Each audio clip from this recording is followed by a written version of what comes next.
They say every piece of royal jewelry carries a story, but sometimes those stories are more than just glitter and gold.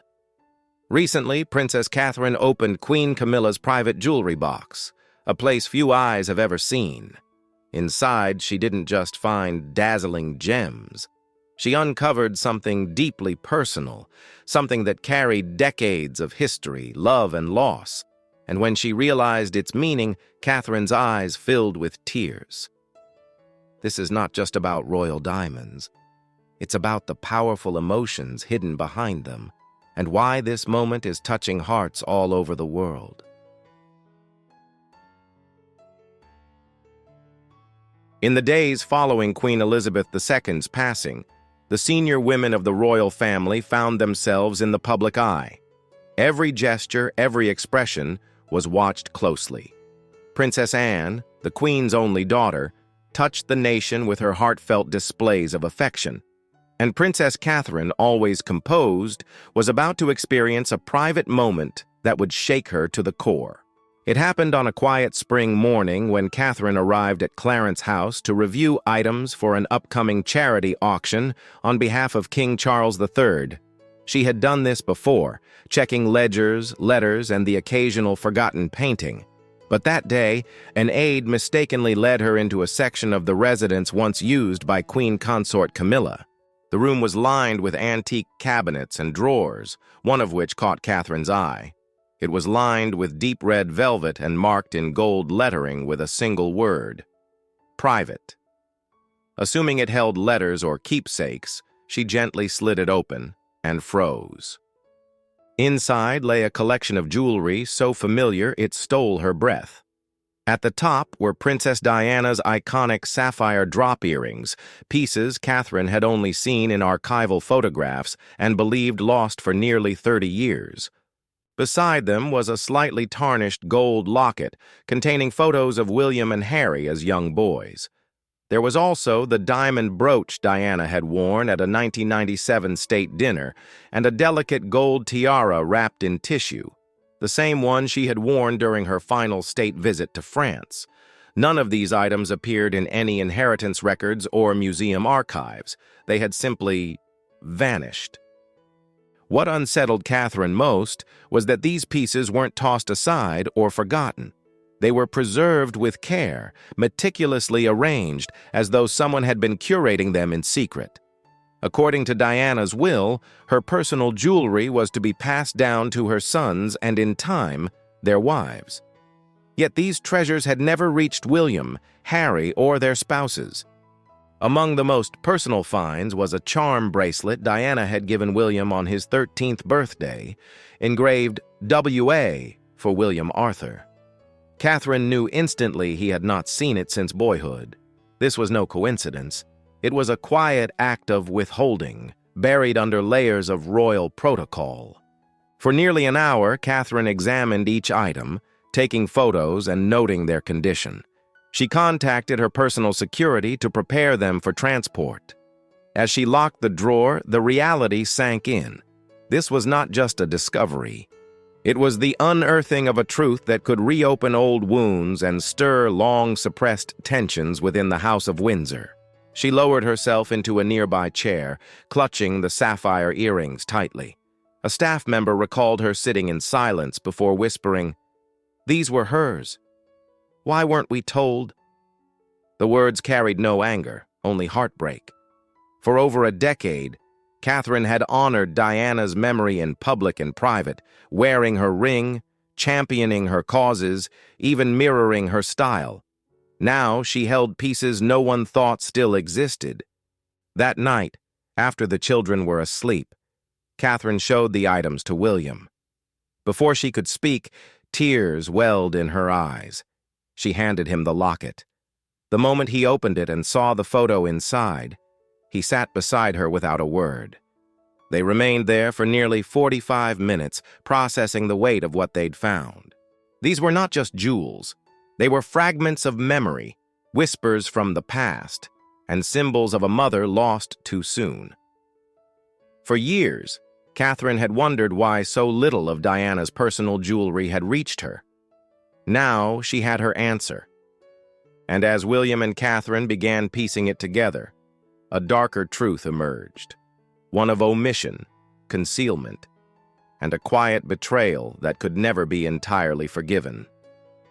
The shock deepened when Princess Catherine understood the full weight of what she had uncovered. These weren't forgotten trinkets. They were Princess Diana's most personal treasures, items specifically noted in her 1993 Letter of Wishes to be passed on to her sons and, in time, their wives. Yet decades later, here they sat in Queen Consort Camilla's private collection. There had been no public statement that Camilla had received these heirlooms, nor any mention of them in the Royal Collection archives between 2002 and 2022. It was as if they had been erased from history. Behind closed doors, palace aides began quietly tracing the timeline. Inventories from 2005, when Charles and Camilla moved into Clarence's house, included vague entries such as unclassified brooches and heirloom tiaras pending classification. Diana's name appeared nowhere, but in a sealed folder labeled personal property, not for cataloging, the descriptions matched exactly the pieces Catherine had seen in Camilla's possession. Some suspected the vague wording was deliberate, meant to avoid questions. Others believed Camilla may have persuaded Charles during their 2005 wedding preparations to quietly hand the items over. The unease only grew when it emerged that several pieces, including the sapphire earrings and gold locket, had been insured under Camilla's name since 2007. No documentation existed showing William or Harry had ever consented to a transfer of ownership. For Catherine, the meaning was clear. This was no clerical error. It was a calculated act. These weren't just pieces of jewelry. They were physical reminders of a woman who had endured immense heartbreak within the same palace walls. And to see them hidden, unacknowledged, in the possession of the very woman once described by Diana as the third person in her marriage, felt like a cruel erasure. That night, Catherine told William everything. There was no shouting, only a heavy, quiet fury. William, now in his 40s, had faced public scandals before. But when Catherine laid the earrings and locket on the table at Kensington Palace, he simply stared at them. Then he picked up the gold charm engraved with W, the very one Diana had given him for his 13th birthday. His face hardened. He didn't need Catherine to explain. He remembered Diana wearing that charm during summers at Balmoral, and how she would open the locket and smile when speaking of her boys. They had been told for years those items were lost, and now here they were, hidden inside the home of the woman at the center of his mother's pain. William's grief mixed with resolve. Within hours, he emailed the Royal Collection Trust, demanding a full audit of Diana's possessions. The next morning, he personally visited Buckingham Palace's archives. What he found confirmed his worst suspicions. Multiple pieces from Diana's private collection had been reassigned to Camilla without any legal chain of custody. Witnesses recalled William muttering, "She's taken enough from my mother already." When Camilla was summoned to Sandringham for a private meeting, she arrived in pearls and gray, as if nothing were amiss. "I rescued those pieces from being boxed and forgotten," she reportedly said, claiming Charles had informally allowed her to keep certain heirlooms safe. But there was no record, no signature, no paper trail. Camilla insisted she had no intention of wearing them. Yet palace staff recalled her referring to Diana's sapphire tiara in 2008 as too beautiful to waste on sentiment, and in 2015, commissioning a brooch modeled on Diana's gold locket. Her actions did not match her words. To Catherine and William, this was no longer about jewelry, it was about history, memory, and the story they would one day tell George, Charlotte, and Louis. Diana had been silenced once. Her legacy would not be hidden again. What began as a quiet family revelation was now edging toward a public reckoning as whispers reached the press and legal experts weighed in. Somewhere in the heart of the palace, the echo of Diana's voice seemed to rise again. through the children who loved her most, determined to make sure her story was never erased. Public murmurs began to stir. Despite the palace's best efforts to keep matters private, whispers found their way beyond the gates. A Sandringham housekeeper, having overheard a tense exchange between Prince William and Queen Camilla, confided in a former aide, who in turn passed the story to a journalist. By the weekend, discreet headlines began to surface. Diana's jewels missing, and family rift over royal inheritance. The articles were vague but potent. The public's memory of Princess Diana ran deep, and curiosity swelled. The Royal Collection Trust issued a careful statement insisting no formal inventory has been disputed. Yet behind closed doors, legal specialists quietly reviewed Diana's 1993 will. The implications were serious. If items meant for William and Harry had ended up in Camilla's possession without documented transfer, it could be a breach of inheritance law. One Queen's Counsel barrister, speaking anonymously, noted there was precedent for reclaiming such items, even decades later. Camilla could be compelled to return them, an outcome that would reopen the wounds of Diana's past in the public eye. What surprised many was William's choice to act discreetly. He made no public accusations, issued no press statement, and avoided spectacle. This was not revenge. It was about safeguarding his mother's memory. The reckoning had been delayed for years, but it was coming. Then, an unexpected turn changed everything. A retired royal archivist in Sussex contacted William's private secretary in April. She claimed to hold a handwritten diary Diana had entrusted to her in 1996, never made public and absent from official archives. Fearing it would be suppressed, she had kept it hidden, until now.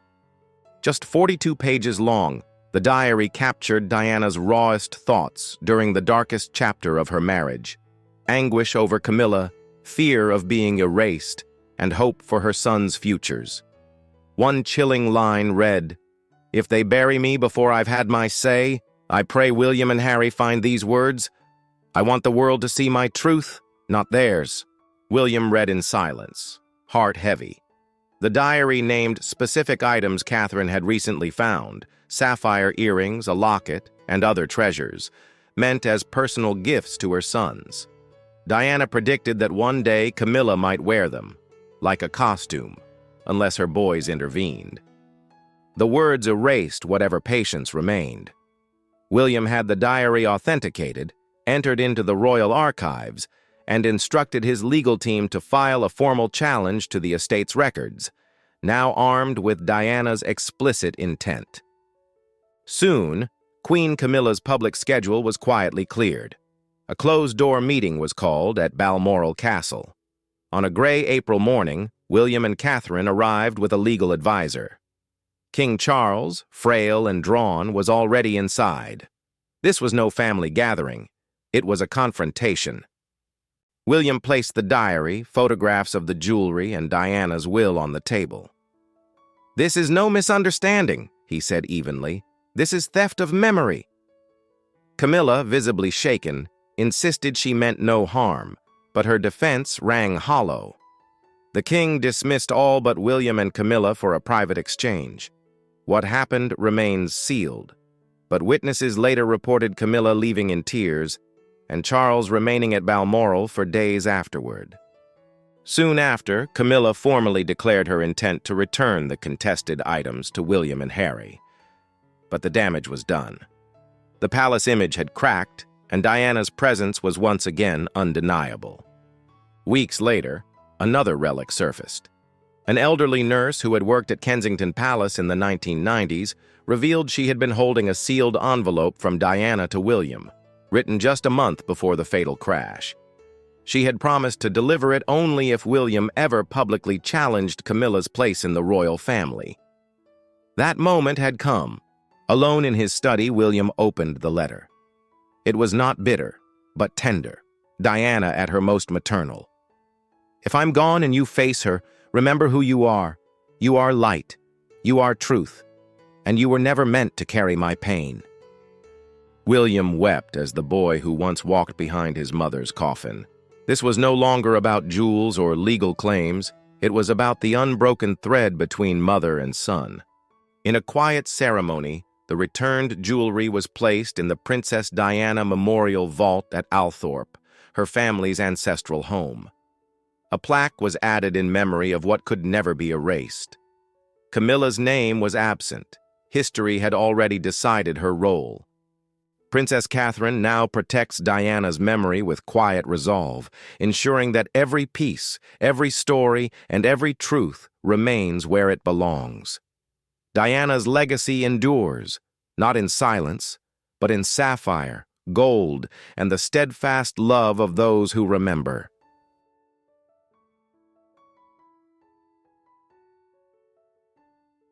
Thanks for watching. Don't forget to like, share, and subscribe so you never miss out on the latest updates. Stay tuned, and we'll see you in the next video.